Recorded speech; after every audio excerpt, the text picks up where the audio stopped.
Selamat datang di channel Jagoan Proyek.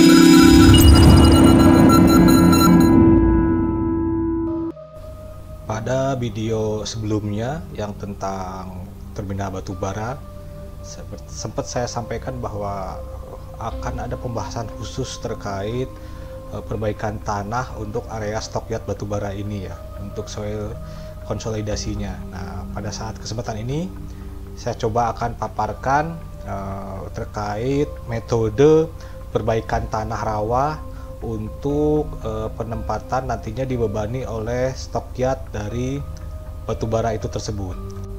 Lokasi proyek ini ada di Kalimantan Selatan, kurang lebih 1,5 jam dari Jakarta ya. Terus dari Airport Samsudinur kurang lebih perjalanan 8-10 jam ke area proyek kita. Terminal ini juga dilengkapi oleh fasilitas ya, diantaranya kantor, dormitory untuk penginapan pekerja, ada lab juga, sama ada untuk tamu juga ya, untuk guest host di area sini. Baik, tanpa berlama-lama lagi, saya akan mulai aja pembahasan teknisnya terkait konsolidasi tanah untuk perbaikan tanah rawa di proyek Tapin Coal Terminal ini. Untuk layoutnya, kita di sini ada jetty di samping Sungai Puting, di area tengah ada stockyard, dan inilah lokasi di Google Map-nya ya. Berarti kita benar-benar di samping Sungai Puting ini ya. Kondisi umum adalah di sini lokasinya sudah saya sebutkan tadi, luas area kurang lebih di 10 hektaran ya. Sebelum kita melaksanakan preloading ini, terlebih dahulu kita ambil data tanah existingnya dulu ya. Hasil borlognya kita investigasi hasilnya seperti apa. Untuk metode kerja tahap dengan area 10 hektar ini kita bagi menjadi 3 blok ya. Blok 1 yang samping Sungai Puting ini kita ambil blok 1 tahap 1. Untuk tahap keduanya di area tengah kita laksanakan seperti ini yang dipoto gambar, dan yang ketiga adalah di tahap terakhir ya, di blok ketiga yang dekat fasilitas ini. Jadi 10 hektar ini kita bagi dengan 3 tahap pengetesan preloading ini. Kondisi tanah existing adalah berawak ya, banyak batang-batang kayu kita bersihkan, tanahnya sangat lunak. Nah, kita laksanakan pekerjaan persiapan dahulu, dimana kita sebelum itu kita gelar pasir ya, di kedalaman 80 cm. Kita ngambil pasir dari area tempat lain ke area kerja kita. Nah, ini material kita menggunakan perahu dari Kalimantan Selatan juga.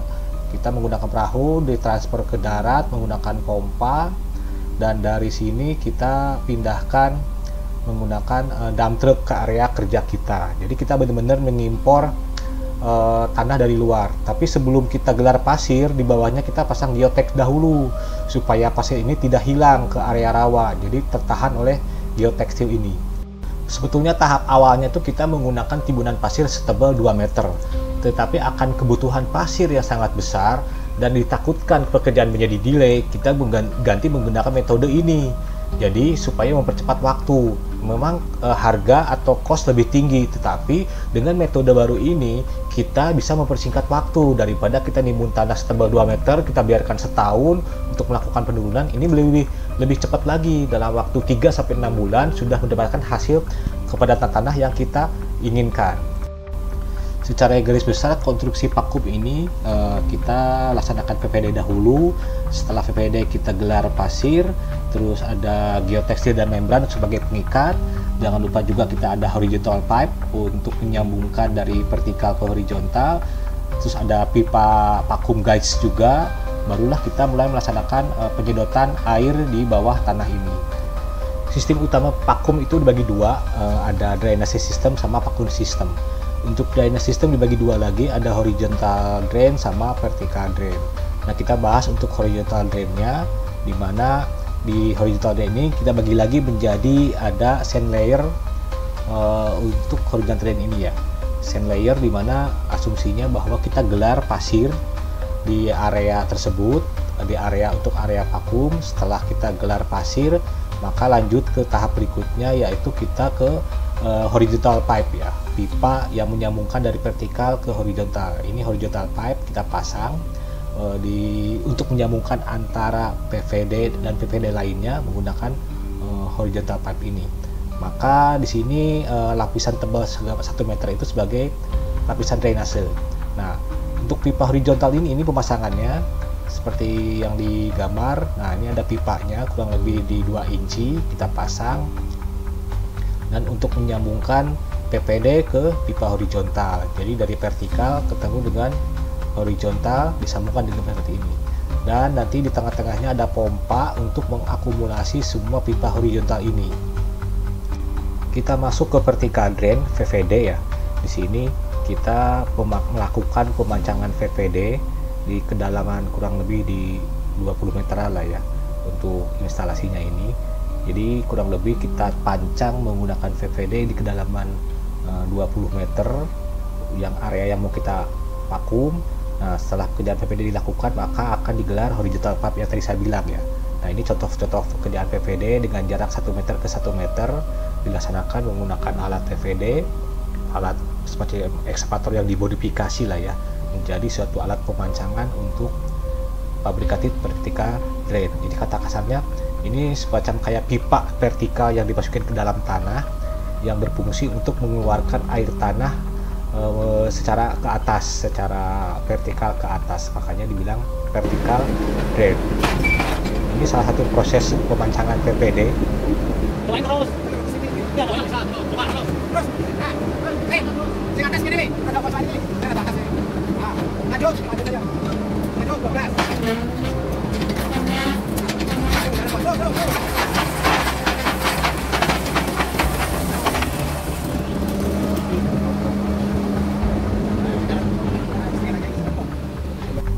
Kita masuk ke area vakum sistem instalasi, di mana di sini sesuai dengan vakum sistem ini dibagi dua lagi, ada sealing sama pump system. Nah, kita akan bicara masalah sealing atau pengunci ya. Di sini kita menggunakan penguncinya sebagai geomembran. Nah, geomembran ini kita pasang di atasnya geotekstil. Geotekstil barulah kita geomembran. Nah, geotekstil ini supaya akar-akar tidak menusuk ke area geomembran. Jadi kita gunakan geotekstil sebagai lapisan supaya benda-benda tajam tidak menusuk ke plastik geomembran ini. Geomembran ini sangatlah tipis, jadi hanya plastik ya. Makanya kita gunakan geotekstil. Akar-akar kita bersihkan dahulu, tapi kita tidak menjamin ada benda tajam. Sehingga supaya minimalisir tidak ada kebocoran di membran, kita kasih geotekstil. Geotekstil ini kita gelar sebelum geomembran kita pasang. Nah, ini geomembran karena dari plastik, takutnya ada kebocoran ya. Kita masuk ke area sistem yang kedua, yaitu airtight trench ya, airtight trench. Nah, pengertian airtight trench ini pengunci membran. Jadi membran ini tidak bisa digelari begitu aja, harus ada penguncinya. Dengan cara seperti apa? Nah, kita gali sekeliling area kedalaman kurang lebih 1 meter, masukkan geomembran itu, baru kita timbun lagi. Sesuai dengan data hasil borlog, ada beberapa area yang mengandung pasir. Nah, untuk memisahkan pasir ini baru kita bikin semacam kayak seluri. Seluri itu dari lumpur yang kita encerkan. Jadi area pasir yang kita hasil data sondir kita pisahkan menggunakan lumpur ini, seluri ini. Nah, kita buat supaya dimana pada saat kita laksanakan vakum, area yang lain tidak ikut tersedot. Nah, makanya kita pisahkan menggunakan seluri atau lumpur ini yang diaduk menggunakan alat supaya memisahkan antara area lainnya.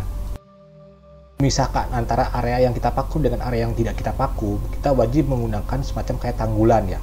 Dan tanggulan ini berfungsi sebagai penahan air juga pada saat kita melaksanakan vakum. Baik, kita mulai masuk ke pump system. Kita akan menjelaskan sistem pompa vakum di area yang akan kita vakum ini. Ini adalah proses penginstalan atau assembling equipment daripada vakum. Kita ada genset khusus untuk penyuplai power. Bisa dilihat bahwa pipanisasi atau pipeline sudah terpasang dan saat ini sedang proses terminasi dan pemasangan pipa. Pada posisi ini di bawah membran ini terdapat spare tank. Spare tank ini akan terkoneksi ke main tank sebelum ke tabung vakum. Dalam satu sel ini terdapat 5 spare tank yang semua terkoneksi ke menteng. Dari menteng ini akan terkoneksi semua ke tabung vakum. Dapat dilihat di menteng sini ada dua pipa, yang satu buat udara, yang satu buat air. Kita ada dua buah tangki vakum karena untuk terdapat dua menteng, jadi bisa disebut bahwa equipment di atas ini untuk proses vakum 2 sel, sehingga total ada 10 spare tank dan 2 menteng yang akan diisi oleh 2 vakum tabung ini dan 2 pompa yang semua disuplai oleh sumber dari genset. Bisa dilihat ada 2 belah menteng yang sedang terkoneksi. Jadi satu tabung vakum itu untuk khusus untuk menghisap atau memvakum satu sel. Makanya 2 vakum tabung, sehingga untuk 2 sel, sehingga genset ini untuk power 2 tabung 2 sel sistem vakum. Ini nih, sudah tahap akhir di mana genset sudah mulai running. Bisa dilihat bahwa pipa sudah terkoneksi 2 menteng, di mana menteng ini untuk mengkolekting 5 buah menteng untuk satu sel. Dalam pipa menteng ini terdapat 2, satu pipa langsung ke pompa tabung vakum untuk dihisap, dan satu lagi untuk dibuangan air dari hasil proses vakum tersebut. Bisa dilihat urutannya, 2 buah pipa, satu menuju ke tabung, satu buangan ke luar, dan dari pipa tabung vakum tersebut ada satu buangan pipa yang dimasukkan ke tangki filter atau tangki tampungan air yang berkapasitas 1000. Tangki yang putih tersebut berfungsi untuk pendingin pompa vakum di belakangnya tabung vakum tersebut. Bisa dilihat instalasi proses pemakuman dan terminasi kabel sudah terkoneksi semua. Kita manfaatkan buangan air yang dari hisapan vakum ini di atasnya membran. Jadi ada 2 manfaat. Di satu sisi kita sedot airnya, di satu sisi air tersebut sebagai beban juga untuk membantu supaya tanah ini makin padat dengan tekanan air di atasnya. Dan ini adalah beberapa peralatan vakum sistem ya, ada pompa juga, ada genset juga, sudah saya mention di slide sebelumnya ya. Oke, kita masuk ke pump system atau bagian vacuum gauge. Nah, ini vacuum gauge itu berfungsi sebagai indikator berapa kPa sih daya hisap dari vakum ini tersebut. Nah, ini kita pasang sebagai indikator dan kita pantau hari per harinya. Jika ada masalah berarti ada sesuatu yang salah atau ada kebocoran. Nah, disinilah titik vakum gauge ini kita pantau supaya tahu bahwa ada kebocoran atau ada penurunan tekanan. Nah, kita wajib perbaiki jika emang ada indikasi ke arah tersebut. Oke, jika semua persiapan siap, bahwa kita bisa mulai dilaksanakan pengetesan ya, setelah kita laksanakan trial dan lain-lain. Nah, ini air dibuangan, kita manfaatkan di atasnya sebagai beban. Inilah hasil dari proses vakum. Bisa dilihat membran sudah terpres oleh tangki tabung tersebut, dimana bisa dilihat seperti efek laminating, seperti efek terhisap udara-udara menjadi lipatan-lipatan membran, dan terbentuk permukaan tanah, kontur tanahnya sesuai dengan hasil hisapan dari tangki tabung tersebut. Jadi betul-betul yang terhisap di sini adalah udara dan sisanya air. Bisa dilihat ini baru tahap awal. Kalau sudah mendekati hasil akhir akan mengeras dan bentuk permukaannya akan sangat keras dan terbentuk ketat, terpres. Ini kondisi sudah divakum semua lokasi. Bisa dilihat bahwa kondisi dari tahap awal sampai akhir ini sudah vakum, dan sudah terlihat proses pemadatan atau vakumisasinya membran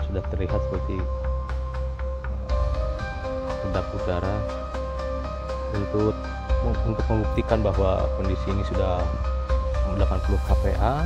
Bisa dilihat kita ada pemasangan vacuum gate. Vacuum gate ini yang dimasukkan ke pipa air udara dan kita pasang di vacuum gate, dan bisa dilihat bahwa nilainya lebih dari 80 kPa. Sedangkan vacuum gate ini kita pasang cukup jauh dari lokasi menteng. Yang ada tiang-tiang ini menteng. Jadi bisa dilihat proses vakum 80 kPa cukup merata di sebuah lokasi. Semua vakum gate menunjukkan 80 kPa.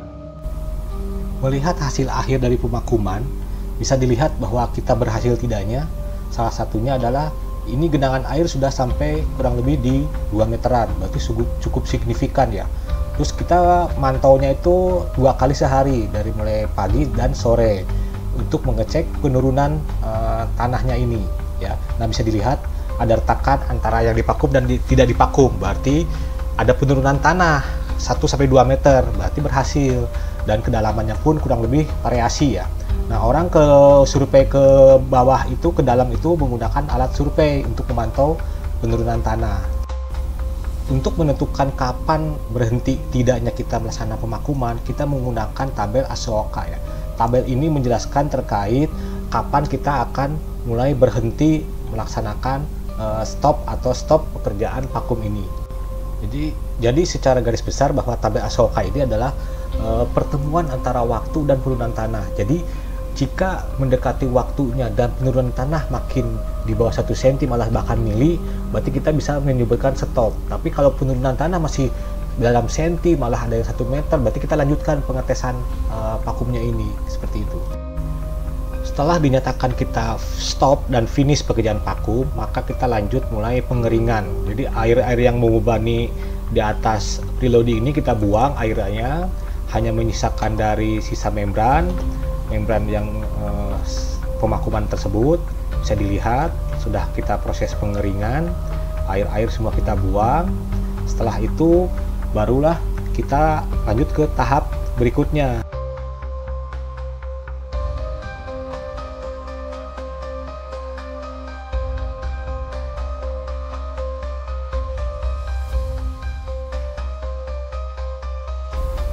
Tahap berikutnya adalah kita join survei dengan pihak owner atau pihak kontraktor spesialis vakumnya. Bisa dilihat signifikan banget ya penurunan tanahnya. Setelah itu barulah kita bersihkan area membran, kita bersihkan area plastik membran ini. Setelah itu barulah kita tes sondir lagi. Jadi kemarin kan kita laksanakan sebelum vakum. Nah, sekarang setelah vakum kita tes sondir lagi untuk melihat kepadatan tanah hasil dari vakum ini. Demikianlah pemaparan video terkait konsolidasi tanah. Sampai ketemu lagi di video-video berikutnya.